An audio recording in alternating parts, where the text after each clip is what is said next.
Hello बच्चों, आज हम कक्षा 12वीं के फसल उत्पादन एवं उद्यान शास्त्र के अंतर्गत देखेंगे कि खरपतवार क्या है और खरपतवार की विशेषता क्या है। आइए देखते हैं बच्चों।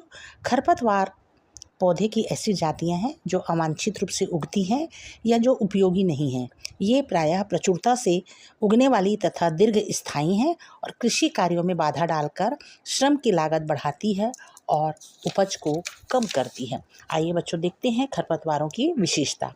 पहला, खरपतवारों में पुष्पन शीघ्र, बीजों की मात्रा अधिक और प्रस्फुटन फसलों के पूर्व होता है। इसी कारण से खरपतवारों के बीज फसलों को पकने के पूर्व से ही बिखर कर अगले मौसम के फसलों से पहले अंकुरित हो जाते हैं। दूसरा, खरपतवारों की जड़ें शीघ्रता से अधिक गहराई तक जाकर पोषक पदार्थों का चूषण करते हैं, इसलिए खरपतवारों को खेतों से 30 दिन के भीतर ही निकाल देना चाहिए। तीसरा, खरपतवारों के बीजों के अंकुरण शीघ्र होता है, बीजांकुर शीघ्रता से बढ़ते हैं। इसके अलावा खरपतवारों के बीजों के अंकुरण शक्ति बहुत समय तक बनी रहती है।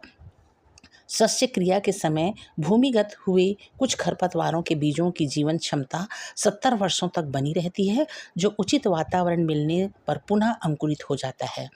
चौथा, खरपतवारों को यदि अपरिपक्व अवस्था में काट दिया जाए तो इनके बीजों का अंकुरण क्षमता 100% रहती है, जैसे जंगली पालक, चीक, बीड इत्यादि।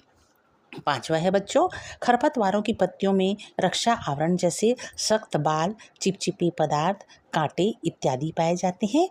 इसके अलावा इसके क्रियाशील रंध्रकूपों की संख्या भी अधिक होती है।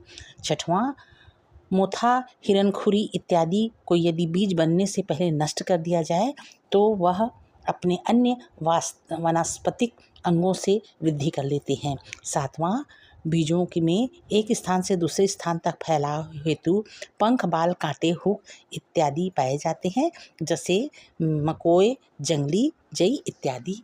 धन्यवाद बच्चों।